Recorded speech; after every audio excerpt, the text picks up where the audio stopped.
Assalamualaikum warahmatullahi wabarakatuh. Perkenalkan, nama saya Nur Oktaviani. Saya dari Fakultas Kehutanan Universitas Mula Warman, NIM 1904016-155, kelas A1, angkatan 2019. Saya ingin mempresentasikan tentang Wood Plastic Composite atau yang disingkat dengan WPC. Assalamualaikum warahmatullahi wabarakatuh. Saya di sini akan menjelaskan tentang proses pembuatan papan plastik atau biasa disebut dengan Wood Plastic Composite dengan singkatan WPC. Perkenalkan, nama saya Nur Oktaviani, NIM 1904016-155, kelas A1, Fakultas Kehutanan Universitas Mula Warman. Oke, next kita akan lanjut ke pengertian. Pengertian WPC adalah sebuah material baru yang tersusun dari elemen kayu dan plastik yang dilebur menjadi satu untuk membentuk material baru. WPC sendiri adalah campuran antara kayu dan plastik. Kayu di sini adalah serbuk kayu dan plastik di sini adalah bisa dari sintesis ataupun dari alami. Kita masuk ke persiapan bahan baku. Persiapan bahan baku ini ada dua, pembuatan filler atau pengisi dan pembuatan matriks. Di mana pembuatan filler pengisi adalah bahannya yaitu serbuk kayu, sedangkan pembuatan matriks bisa berupa larutan asam sitrat ataupun kulit udang yang kering. Lanjut ke tahap pengeringan, di mana serbuk kayu dijemur atau dikeringkan sampai kering udara. Selanjutnya tahap penyaringan, di mana di sini dilakukan sesuai dengan ukuran yang telah ditentukan, entah ingin partikel kecil maupun sedang. Setelah dilakukan penyaringan, selanjutnya serbuk kayu di oven terlebih dahulu.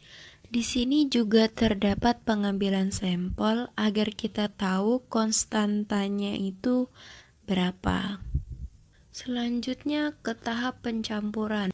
Awalnya kita membuat perekatnya terlebih dahulu di satu wadah. Pertama-tama masukkan serbuk kayunya, lalu dituangkan sedikit demi sedikit. Jika kita menggunakan asam sitrat atau larutan asam sitrat, kita hanya menggunakan 25% saja. Sebelum itu, di sini dilakukan pengukuran bahan baku atau perhitungan bahan baku, serbuk kayu berapa persen dan bahan campurannya berapa persen. Ada juga yang menggunakan campuran kulit udang sebagai perekat alami atau kitosan.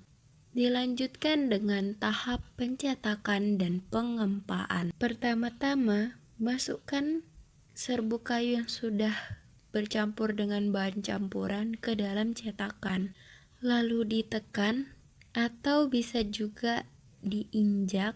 Habis itu lanjut ke proses pengempaan. Pengempaan sendiri tuh ada dua proses, di mana ada gempa dingin dan ada gempa panas. Ukuran papan cetak pun ukurannya yaitu 25 kali 25 cm. Setelah pengempaan, tahap berikutnya itu pengkondisian atau bisa disebut dengan pendinginan yang biasanya didiamkan selama kurang lebih 7 hari sampai 14 hari. Proses ini terjadi dikarenakan agar serbuk kayu dan perekatnya itu lebih maksimal. Setelah pengondisian, kita lanjut ke tahap pemotongan. Sini tergantung kebutuhan atau yang diinginkan. Biasanya dipotong dengan ukuran 5 kali 5 cm, 10 kali 10 cm, dan 20 kali 5 cm. Lanjut ke step terakhir yaitu pengujian, di mana pengujian ini dibagi menjadi dua, yaitu sifat fisika dan sifat mekanika. Pengujian sifat fisika meliputi kerapatan, kadar air, daya serap, dan pengembangan tebal. Sedangkan pengujian sifat mekanik mengukur moe dan mor. Sekian dari presentasi saya ucapkan terima kasih.